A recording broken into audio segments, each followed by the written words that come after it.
usahanya sendiri itu udah sejak kapan sih, Kak? Oke, jadi, nama bisnis aku kan nama usaha aku tuh, Desain Flower kan. Itu untuk bukanya itu baru kemarin-kemarin sih, kayak masih 4 bulan, Oktober 2024. Cuma untuk, produksi sama eksperimennya itu udah dari Mei 2024. Oh, untuk produk-produknya sendiri itu ada apa aja, Kak? Untuk produknya ini, saat ini tuh masih fokus ke buketnya ya. Buket dari, Mhm. Desain Flower itu kan, suatu usaha dari bahan kawat bulu atau pipe cleaner gitu kan.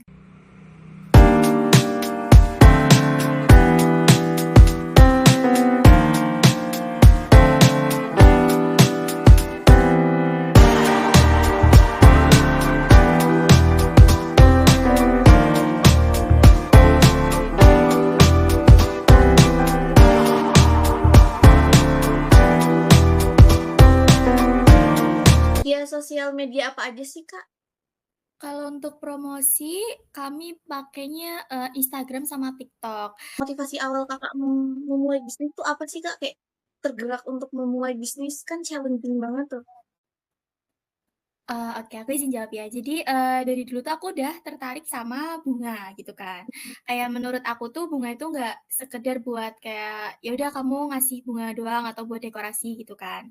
Tapi itu juga bisa buat kita, mengekspresikan ke seseorang kayak kebahagiaan, terus, kasih sayang atau kayak buat, kayak ngasih ke teman-teman kita tuh buat nginget momen-momen penting di hidup temen kita gitu, hidup orang-orang yang kita sayang gitu kan. Mhm. Nah, karena aku tertarik sama bunga-bunga ini, makanya, aku juga sering ngasih bunga ke teman-teman aku gitu, kayak sebagai hadiah atau apresiasi. Nah, dari aku ngasih itu, aku seneng nih lihat reaksi teman-teman aku kayak, seneng banget dikasih bunga gitu. Nah, makanya aku mikir kayak, kenapa nggak jadiin hobi aku ini sebagai sesuatu yang lebih besar gitu loh. Makanya aku inisiatif untuk, membuat usaha, buket ini. Tantangan Kakak awal memulai, bisnis itu apa sih, Kak, yang challenging banget gitu?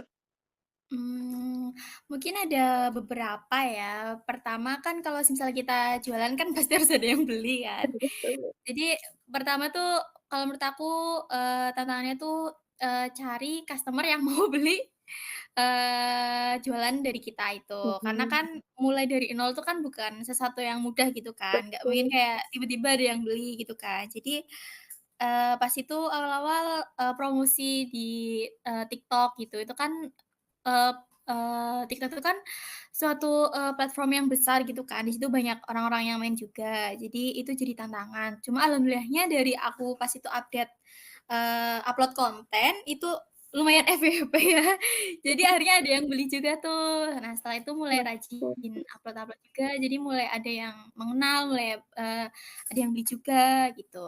Terus mungkin tantangan selanjutnya nentuin harga ya, karena sebelumnya aku juga belum pernah, Betul. eee ada usaha atau ada jualan gitu, jadi nentuin harga yang tepat kan. Karena, Mhm. produk dari bunga Peplir ini kan, butuh waktu sama ketelitian gitu kan. Mungkin Betul. awal-awal juga bingung kayak nentuin harga, kayak mikir kayak, "Apakah ini kemahalan nggak ya? Atau Iya, kemurahan atau enggak ya?" Gitu. Terus karena masih awal-awal juga nih dulu, jadi harus pinter-pinter ngatur stok bahan kayak, eee kepengennya kayak bahannya tuh walaupun masih di tahap awal tuh pengennya masih, selalu ada bahan yang tersedia terus, tapi bukan berarti bahannya tuh berlebihan gitu, malah jadinya nggak kepakai gitu sih. oke. Mmm, kita langsung aja ya, Kak, ke pertanyaan berikutnya. Eee Oke. eee, selama Kakak menjalankan bisnis itu tuh pelajaran yang, apa ya, yang paling yang pelajaran yang Kakak dapat apa sih yang kayak paling, "Oh, ternyata kayak gini," gitu? Bas Oke, kalau menurut aku pelajaran yang paling berarti selama aku ngejalanin, usaha ini tuh, kalau aku tuh percaya bahwa emang dari dulu aku selalu percaya bahwa proses itu nggak bakal pernah mengkhianati hasil gitu kan. Karena, dengan aku, bikin usaha, bunga pipe cleaner itu aku jadi tahu bahwa belajar pentingnya tentang, kayak ketekunan, bikin buket-buketnya, terus, kesabaran juga pas bikinnya, terus, harus konsisten juga, terus, aku percaya kalau semuanya tuh nggak bisa langsung, berhasil dalam sekali coba. Jadi kita harus tetap terus belajar biar tetap terus berkembang dan juga, nanti hasilnya pasti akan mengikuti. Terus selain itu, pelajaran yang penting juga aku merasa bahwa, feedback dari, teman-teman dari desain flower itu juga sangat penting ya, karena bisa, meningkatkan kualitas produk dan, layanan dari desain flower itu sendiri. Oke, dari kayaknya udah cukup ya untuk pertanyaannya. Makasih banyak ya Kak, udah mau, bekerja sama dengan kita buat diwawancarai.